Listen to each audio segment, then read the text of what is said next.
I cannot believe today is the last day of special week. What a ride. So much has gone on. I almost feel emotional about this. Like, world is coming to an end. It's not. But today is the last episode of our special week, our nod to our summer camp that should have happened but didn't because of Corona. So thank you guys for watching if you've been keeping up with every single day so far. If you haven't, then I will link them below and you can go and catch up. Definitely do, because there's so much great stuff that you're going to miss if you don't. Speaking of great stuff, we have some great stuff going on today, so I'm going to stop talking so you can enjoy.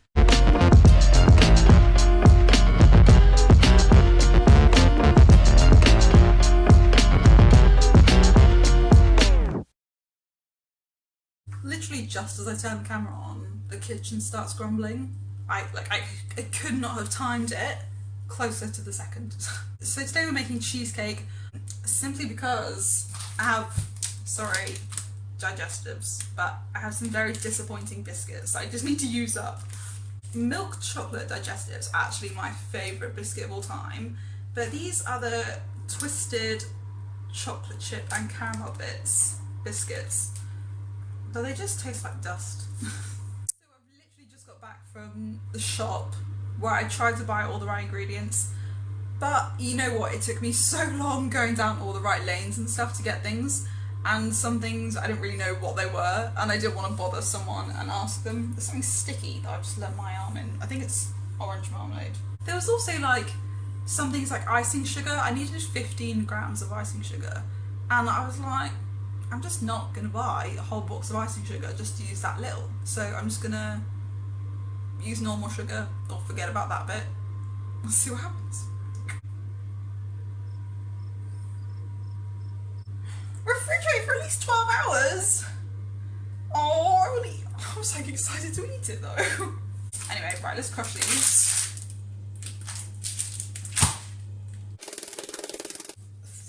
67 grams of light or dark brown sugar. Don't have dark brown or light brown sugar.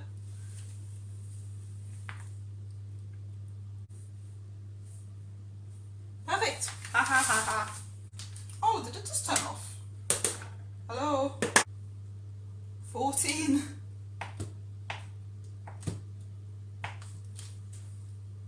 Oh, 15. Okay, well. 3, 2, 1. That was really hard to do without blinking. Pour into a pan. A dish. Pack it tightly, and the less likely it will be to fall apart during cutting the quiche. Freeze for 10 minutes. Oh, our freezer pretty full of pizza.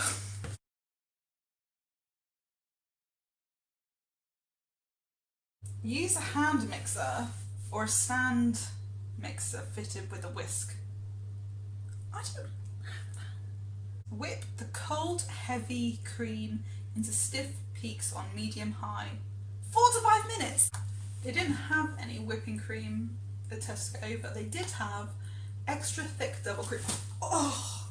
Extra thick double cream. Oh!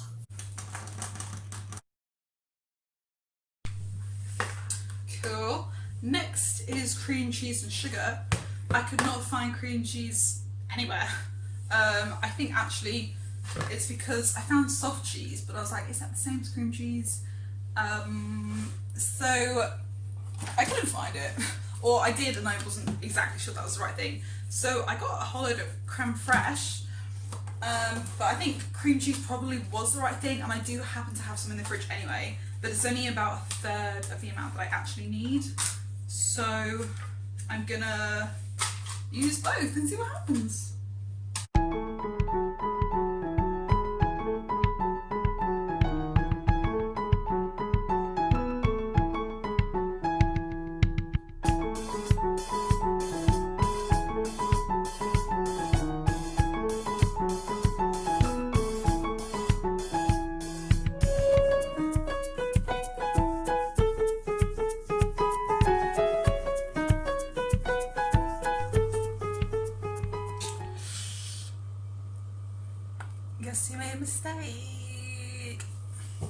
So the next step is folding in the whipped cream to this mixture, but I never took this mixture out of the bowl. So I've just been mixing it in and knocking all the air out.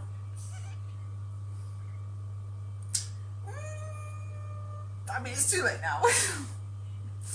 We just have to carry on. Wait. Oh yeah. Oh. I mean, look at this bad boy. That is looking beautiful. We're gonna refrigerate it until I die and have to eat it, but I do have a big spoon of the cream stuff that I can lick. Oh my gosh, the lighting's horrible. Hey, it's been almost 12 hours and I managed not to eat any because I had a big takeaway.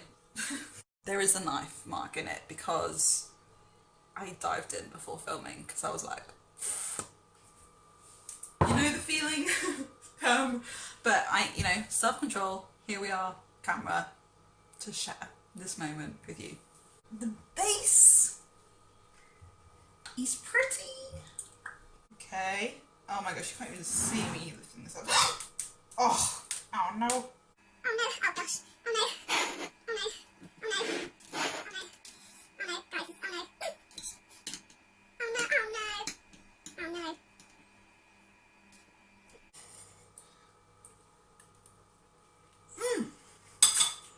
Delicious. Don't crunch your fingers. I'm using a bread knife, so it's not... Bread knife? No, I'm not using a bread knife. Oh, maybe I should cut another piece just to make it look good. We're all going to be in this together. We're all going to be part of the deception. We will need to map this edge. Okay, it's already broken.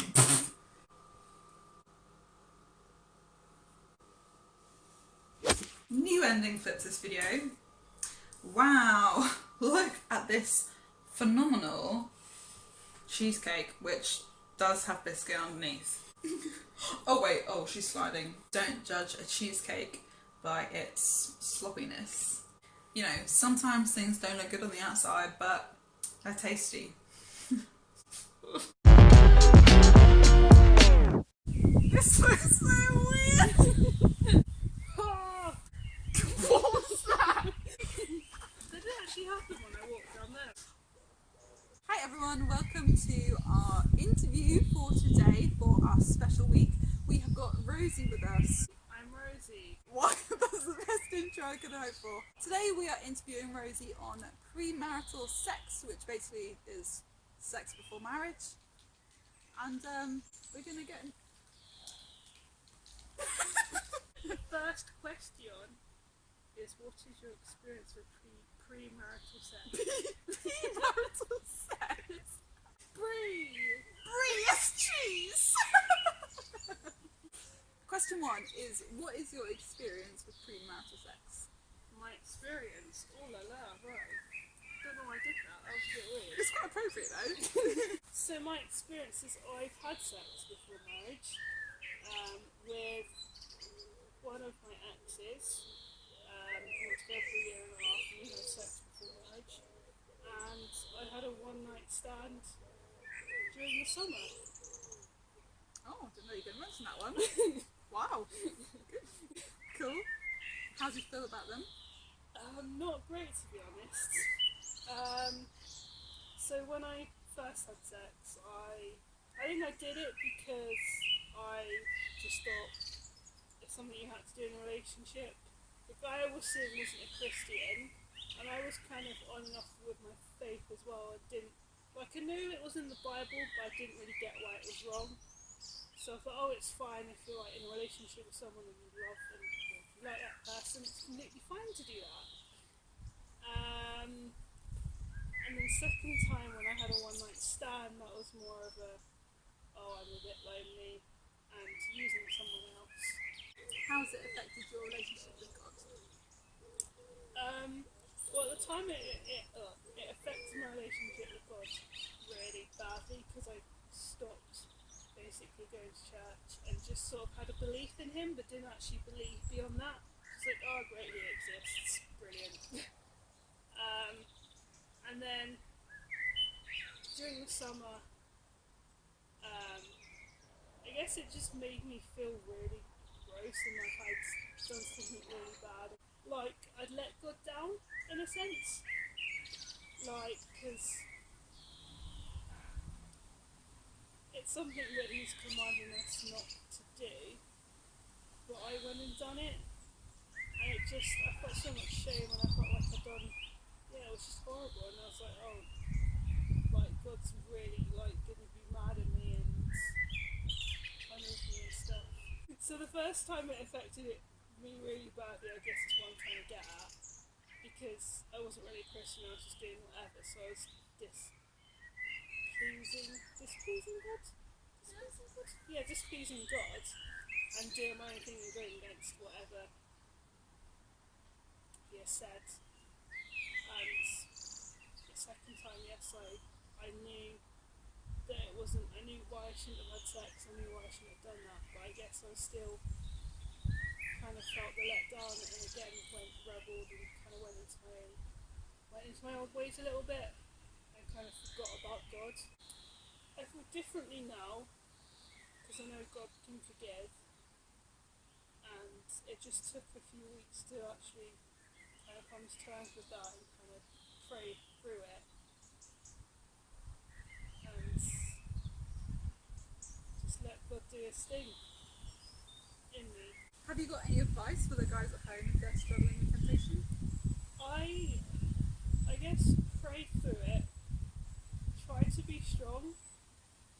Like, don't give in. Talk it out with someone as well. Like, if you're feeling feelings of going and having sex or anything like that, go and have a chat with someone you trust, and don't walk through it on your own. Because it, like, I've been there and done that, and it doesn't work. And don't hide it from people as well. That's a hard one. Yeah, because that's what I did. I hid it from my best friends, and it wasn't a great feeling inside.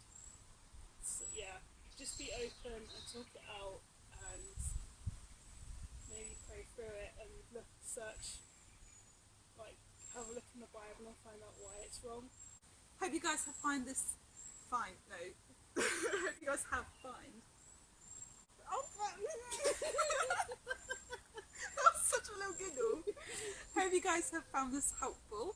Stay tuned for tomorrow's video where we'll have another interview on a separate topic, and you guys can continue on with today's special week of today. Whatever she said. Carrot leaf jelly.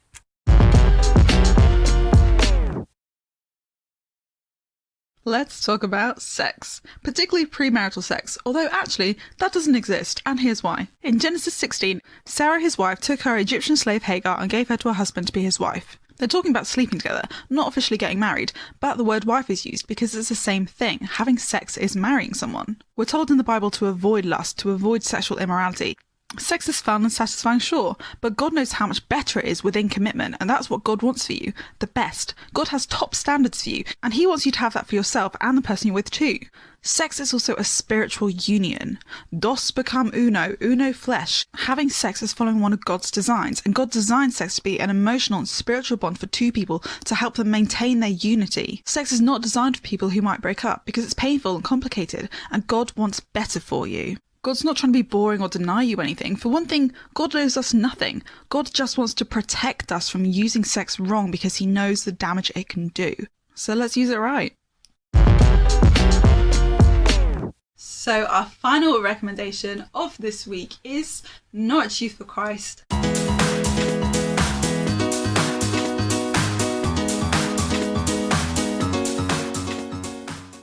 So today, I thought I'd take you with me as I go and get my first haircut in 4 months. And I may be biased, I'm not sponsored, but I may be biased. I know the team really well, which is great because it means I can genuinely give you this recommendation. They are fantastic and they do so many great YouTube videos, loads of live streams, loads of fun scavenger hunts. Every now and again they also do a really high production short story, short film with young people. So definitely go check them out. I will link them below. I'm sure you'll love them like I do. And with that, it's the end of special week.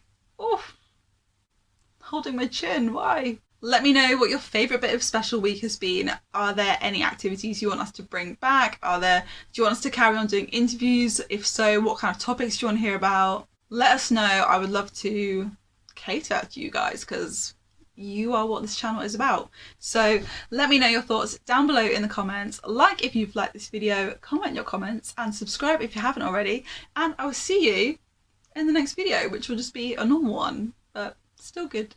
Still good. Bye.